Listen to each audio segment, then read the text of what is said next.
आप स्क्रीन के ऊपर देख सकते हो लास्ट 4 एग्ज़ाम हो रहे हैं, मतलब कि 4 एग्ज़ाम लास्ट जो अभी अभी होकर गए हैं रिसेंटली। बात करते हैं 11 जुलाई की, उससे पहले एग्ज़ाम हुआ था 6 जुलाई को, उससे पहले एग्ज़ाम हुआ था 29 जून को, एंड उससे पहले एग्ज़ाम हुआ था 22 जून को।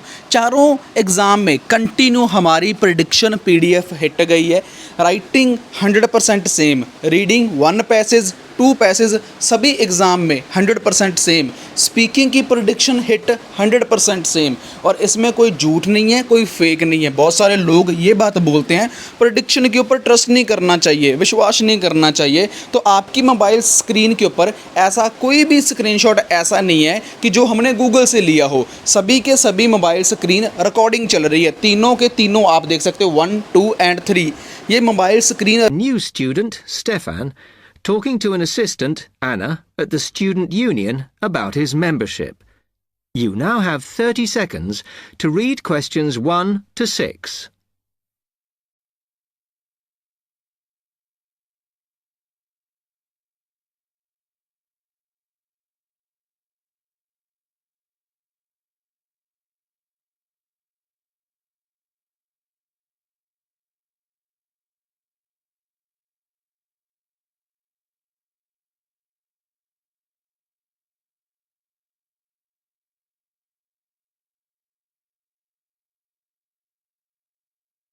Hi, can I help you?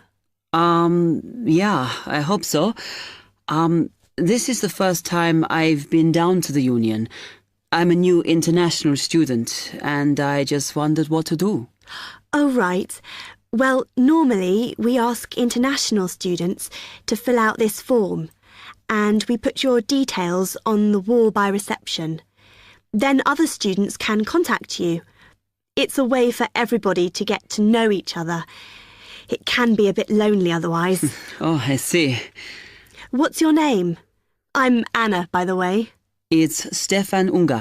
OK, well, just write that there, next to name, and then fill in the rest. Right. What does it mean, degree program? Oh, just if you are an undergraduate or a postgraduate. Or maybe you're just here for a short course? I'm a postgraduate. Do I need to say what in? Not really.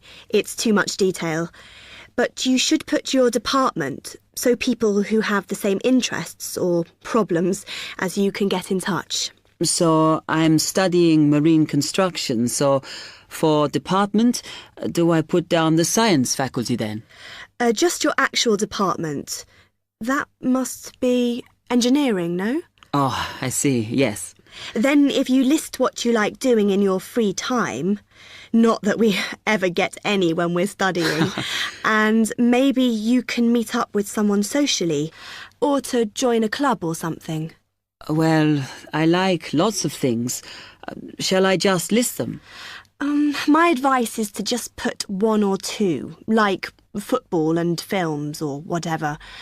Otherwise you'll get so many invitations, you won't get any time to work. OK. I think I'll just list computer games, as that's my big interest. Oh. I haven't played football for ages. I may start to play once I get settled. Now, let's see. Next thing is languages. Yes, we find many of the international students get a bit tired of speaking English all the time. Sometimes they like to speak to someone in their own language. It's up to you. That is a good idea. I presume I don't need to put English down. Oh, no. I put Italian and French. I can only speak German, my mother tongue. OK, well, that's fine. Just put that. What does accommodation mean? Is that my address? We're trying to find similarities between people, and some people live in hall, some are in flats, some are in bedsits. So it helps if you say. I'm in hall, though I'd like to be in a flat, but that won't happen till the end of the first term. Put where you are now. You can always change it later. Then finally, just put your phone number. I haven't really got one. I haven't sorted out a mobile yet. Well, it's going to be difficult for people to contact you then, isn't it? Why don't you put the Union one and we'll take messages for you? Okay. It's 02950 659 003. Have you got that? Yes. OK then. You now have 30 seconds to read questions 7 to 10.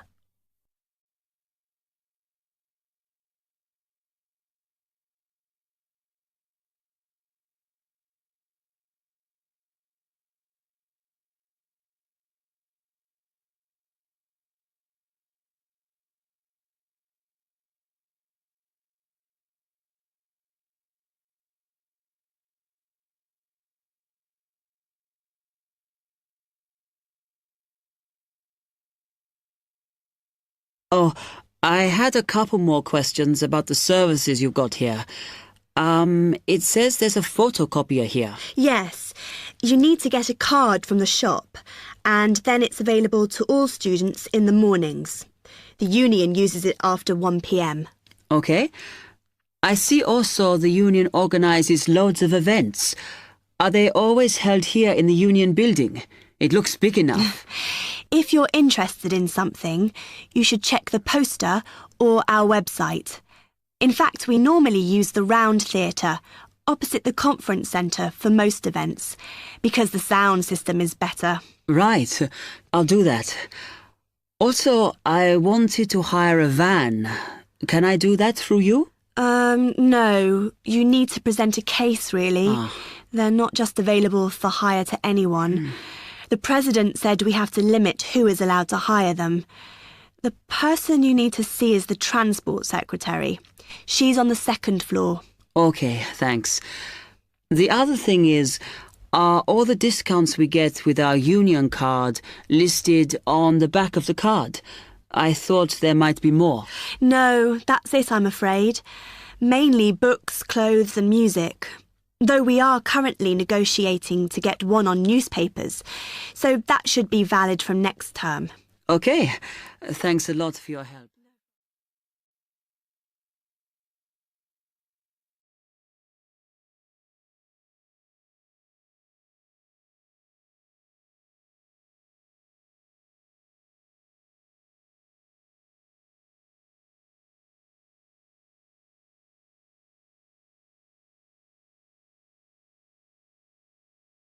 Section 2. You will hear a library assistant talking about the library she works in. You now have 30 seconds to read questions 11 to 15.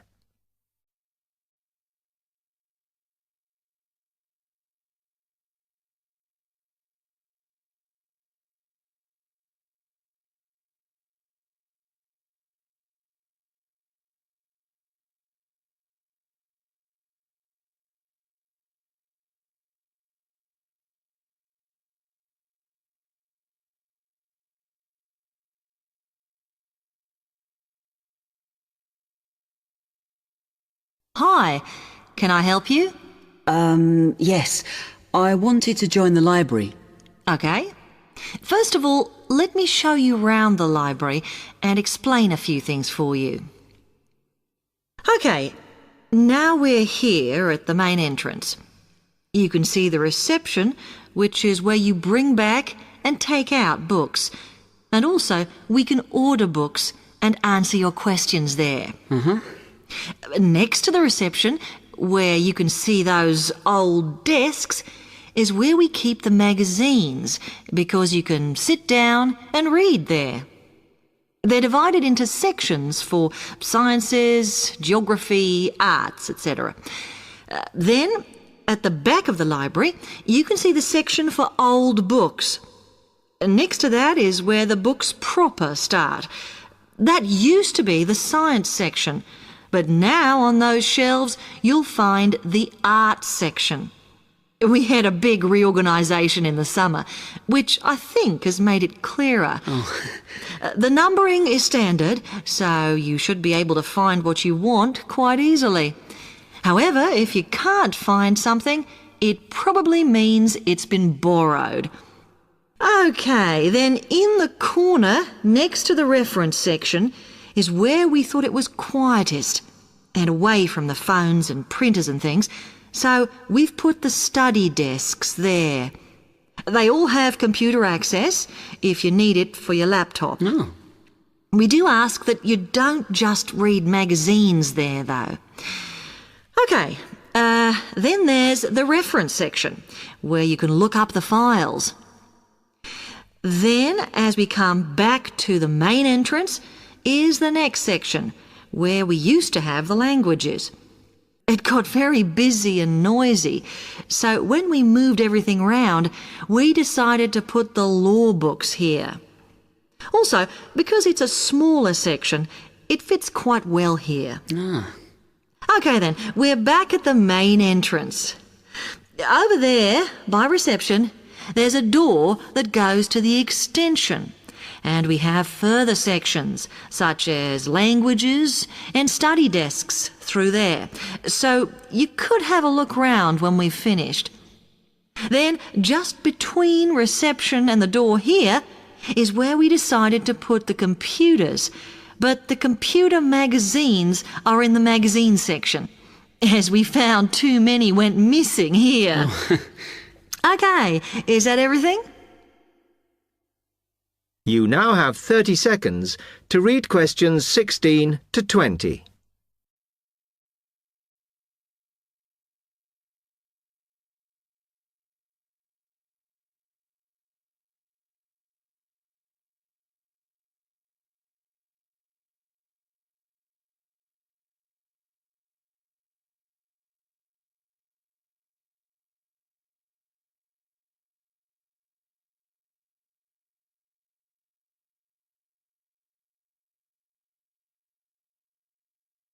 That's great, thanks. Can you just tell me a bit about borrowing and the rules and whatever? Of course. Over the last 2 months, we've been introducing a new system for this, and you can now take books out for 6 weeks. That's generally enough for most people. We usually get books back within 30 days. Of course, you may decide to renew the period. You used to have to come in to get the book stamped because we don't like doing it over the phone, as there's no record of it. But now you can do all that via email. Oh. If you do forget to renew, then we do make a charge, I'm afraid. That helps our costs, of course, but we do insist on it. The good news is that there is only one charge. I know some libraries charge £1 for 1 week and then it goes up with each week it's late. We ask for £1.50 as we think that's high enough to stop people being overdue. The other thing you may want to know is what you do about books that are not on the shelves. We do have a system for reserving them. All you have to do is fill in a yellow form behind those blue ones on the desk and give it to someone at reception.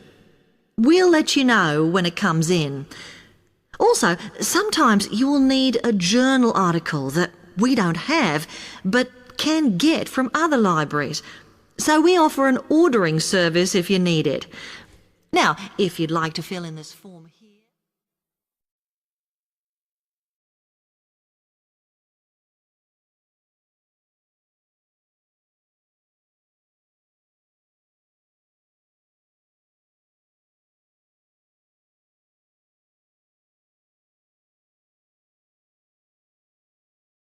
Section 3.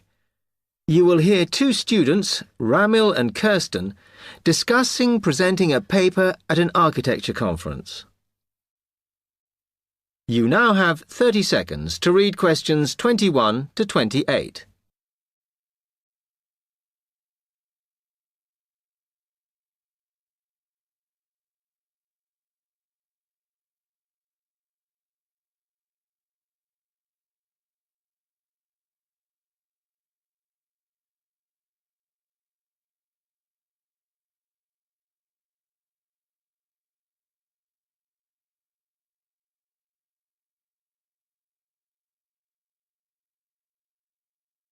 Hi, Kirsten. Have you heard about that architecture conference in Oxford at the end of the year? Yeah, I saw the leaflet on the notice board. As it's my final year, I ought to try giving a paper, but I've got no idea how to go about it. Oh, I think you should go for it. I did one last year. It's quite straightforward. First of all, you need to see what the conference themes are. You know, what topics they are covering. You can do that by looking it up on the website. You need to submit a paper that falls into one of the categories they give you. Oh, that may give me some ideas. Then, while you're doing that, you should also have a look at the information on how to submit your paper. The rules, if you like, such as the length. It's important you follow those. I see. And then I suppose the next stage is to start writing it up. I'd like to use it as an opportunity to propose some future work, but I understand it must be based on current work. Still, there's plenty to choose from.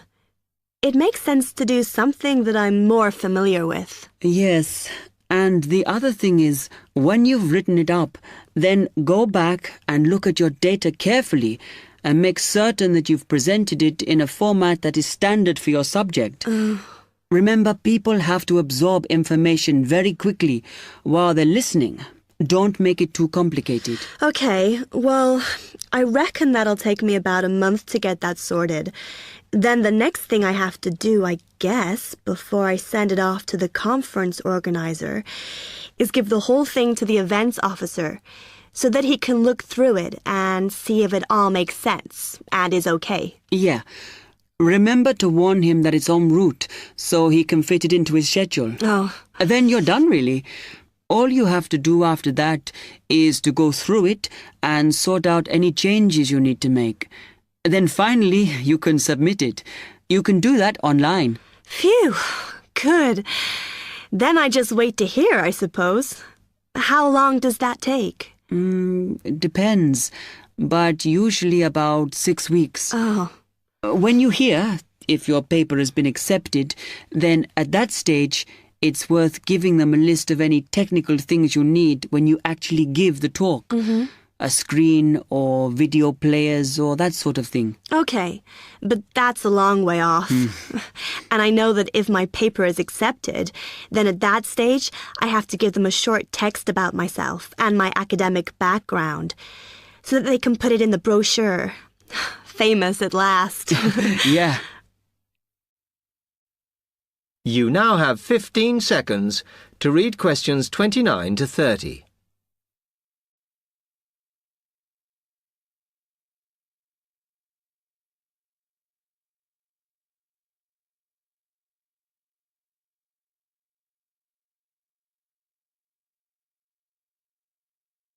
Right, well, I've got to get a couple of things sorted if I'm going to get this paper completed. Have you got enough data? Possibly. I'd like to reinforce some of it, though, so I thought I'd send out some more questionnaires. I was looking at that thesis that Angela wrote last year, and she said you need a sample of over 100 to be sure of your results. I think some of this year's postgraduates are doing some of the same stuff as you on buildings. Why don't you talk to them? I'll end up getting confused. It would be more useful for me to actually go out to that site by the rail bridge to see how they're building the new factory. Oh. I managed to get hold of Professor Barnett at London University, and he said I should go out and take pictures. I'm pretty busy, but I'll have to make time. Anyway, what about you? What are your plans?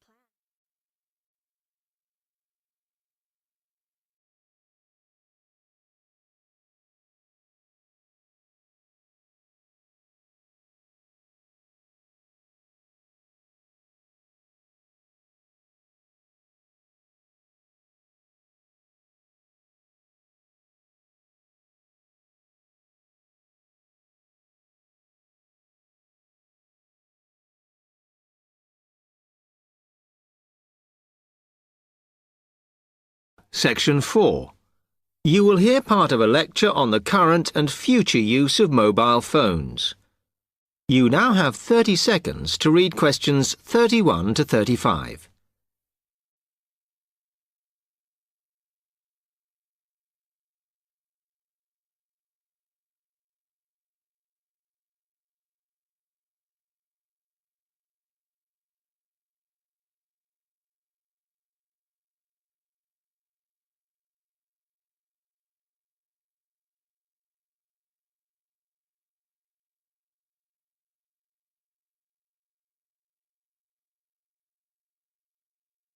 Okay, now today we're looking at changes in communication, and specifically changes that have just happened or are likely to happen in the next few years. Key to this is the mobile phone, which is increasingly being seen as an all-purpose system rather than just a phone. If you only use your phone for texting and making calls now, you will be amazed at how you'll be using it in the future. The technology has been developed for a range of other uses. For example, phones could be used so that if you are meeting someone and they get lost, you could send them a map of your location to help them. This will save all those complicated explanations over the phone and our poor friends or colleagues trying to drive and find out where they are at the same time. And if you get bored waiting, or if you're traveling, for example, you will soon be able to see TV news on your phone as it is actually being broadcast. This means that you won't have to miss any of your favorites if you are away for a few days. Most people have got used to texting now, and young people send pictures to each other. But what is exciting is the possibility of putting music with them before you send them. And it's not all frivolous. Phones are going to become even more critical in business and education. Some recent developments have a highly practical usage. So, for example, as lecturers, we will be able to send everybody a text to let them know if lectures have been cancelled. And the new phones could have a further use in education, as well as business, as they will enable us to go to any destination, such as when we are doing a field trip, for instance, and from there to send data directly to a computer so that we can access it when we get home.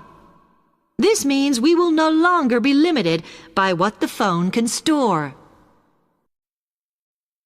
You now have 30 seconds to read questions 36 to 40.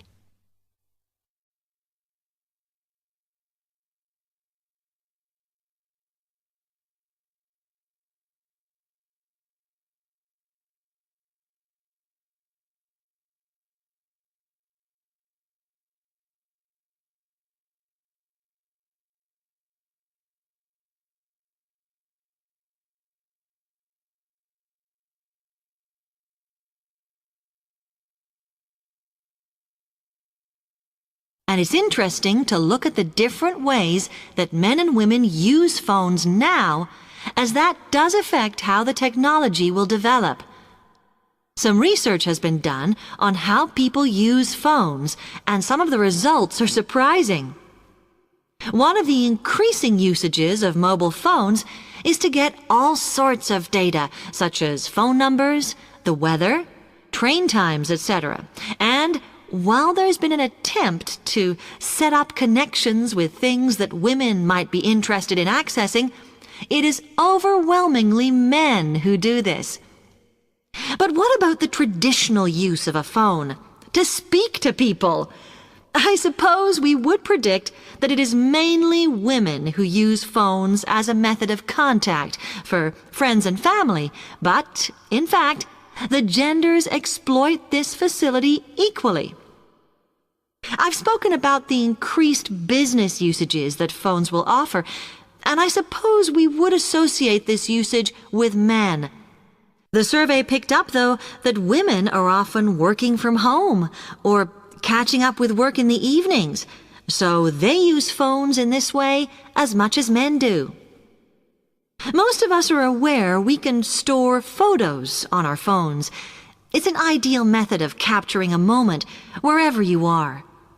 Women tend to be the group that keep photos on their phones, but it seems that men use their phones to actually take pictures much more than women do.